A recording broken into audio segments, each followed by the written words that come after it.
Hi friends, இன்றைக்கான கதையோட தலைப்புக்குள்ளே போயிடலாம். ஒரு தொடர் கொலையாளின் வேட்டையை பற்றி தான் நம்ம பார்க்க போகிறோம். 2019ஆம் ஆண்டு கோயம்புத்தூர் மாநகரமே ஒரு விதமான அச்சத்தில் உறைந்திருந்தது. அது ஒரு சாதாரண சனிக்கிழமை இரவு. நகரின் ஒதுக்குப்புறமான ஒரு பூங்காவில் ஒரு வாலிபரின் சடலம் கண்டெடுக்கப்பட்டது. அந்த சடலத்தின் அருகில் ஒரு விசித்திரமான விஷயம் இருந்தது. ஒரு சிறிய காகிதத் துண்டில் "ஆ" என்ற எழுத்து மட்டும் இரத்தத்தால் எழுதப்பட்டிருந்தது. இந்த வழக்கை விசாரிக்க துப்பறியும் அதிகாரி ஆகாஷ் நியமிக்கப்பட்டார். ஆகாஷ் மிகவும் கூர்மையானவர். எதையும் அறிவியல் ரீதியாக அணுகுவர். சடலத்தை கிடந்தவர் கார்த்திக் ஒரு தனியார் வங்கியில் மேலாளராக பணிபுரிந்தவர். அவருக்கு எந்த பகையும் இல்லை. ஆனால் அவர் கொலை செய்யப்பட்ட விதம் மிகவும் கொடூரமானது. அவரது கழுத்தில் ஒரு மெல்லிய கம்பி கொண்டு நெரிக்கப்பட்டிருந்தது. போலீசார் அந்த இடம் முழுவதையும் சோதனையிட்டனர். ஆனால் கொலையாளியின் ஒரு கைரேகை கூட கிடைக்கவில்லை. இது ஒரு தொழில்முறை கொலையாளி செய்த வேலையாக இருக்கலாம் என்று ஆகாஷ் சந்தேகித்தார். விசாரணை நடந்து கொண்டிருக்கும் போதே அடுத்த 2 வாரங்களில் அடுத்தடுத்து 2 கொலைகள் நடந்தன. ஒன்று ஒரு கல்லூரி மாணவி, மற்றொன்று ஒரு ஓய்வு பெற்ற ஆசிரியர். பூங்காவில் நடந்த கொலையைப் போலவே இங்கும் சில ஒற்றுமைகள் இருந்தன. ஒவ்வொரு சடலத்தின் அருகிலும் ஒரு காகிதம் இருந்தது. மாணவியின் அருகில் "இந்து" என்ற எழுத்தும் ஆசிரியரின் அருகில் "தா" என்ற எழுத்தும் இருந்தன. இந்த எழுத்துக்கள் அனைத்தும் ஒரே மாதிரியான காகிதத்தில் ஒரே மாதிரியான கையெழுத்தில் எழுதப்பட்டிருந்தன. ஆகாஷ் அந்த எழுத்துக்களை வரிசைப்படுத்தினார். "ஆ இன் தா" இது ஏதோ ஒரு வார்த்தையை நோக்கிச் செல்கிறது என்பது அவருக்கு புரிந்தது. "அந்தாதி" இதுதான் அந்த வார்த்தையாக இருக்குமோ? அப்படியென்றால் இந்த கொலைகள் இத்துடன் நிற்கப் போவதில்லை. இன்னும் ஒரு கொலை நடக்கப் போகிறது. அந்த சடலத்தின் அருகில் "தி" என்ற எழுத்து இருக்கும் என்று ஆகாஷ் கணித்தார். ஆனால் அந்த பலி யார்? கொலையாளி அடுத்ததாக யாரை தாக்கப் போகிறான் என்பது மிகப்பெரிய கேள்வியாக இருந்தது. நகரம் முழுவதும் பாதுகாப்பு பலப்படுத்தப்பட்டது. ஆகாஷ் கொலையாளியின் மனநிலையை புரிந்து கொள்ள முயன்றார். கொலையாளி ஏன் இந்த எழுத்துக்களை விடுகிறான்?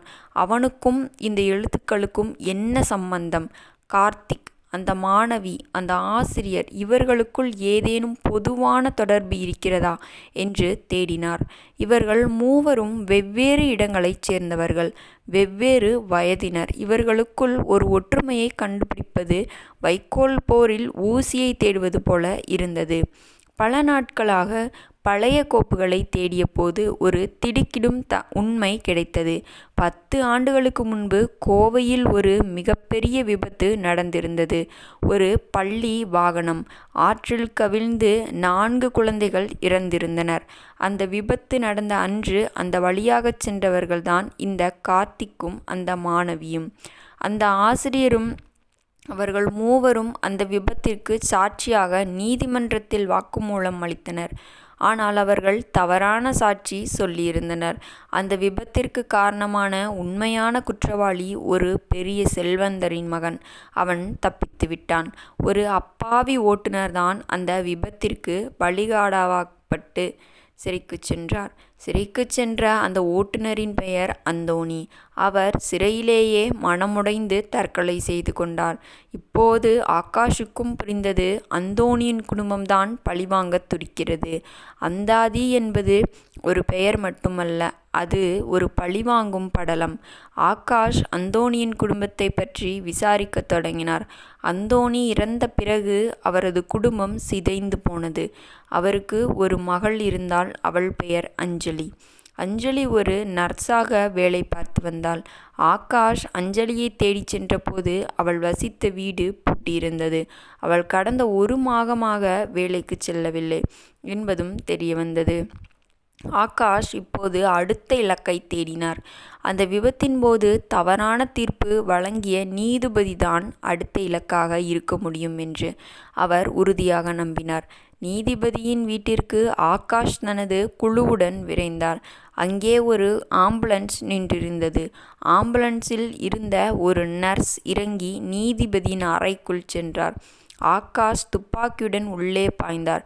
அங்கே அஞ்சலி நீதிபதியின் கழுத்தில் ஒரு ஊசியை ஏற்ற முயன்று கொண்டிருந்தாள். அந்த ஊசியில் உயிரை கொல்லக்கூடிய நச்சு மருந்து இருந்தது. நிறுத்து அஞ்சலி என்று ஆகாஷ் கத்தினார்.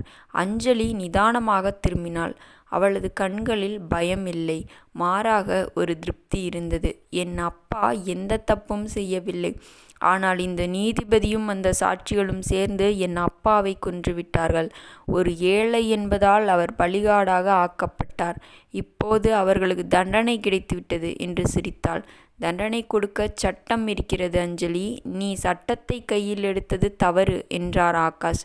சட்டம் என் அப்பாவை காப்பாற்றவில்லை சார். என் குடும்பத்தை நடுத்தெருவில் விட்ட சட்டம் எனக்கு நீதி வழங்கவில்லை.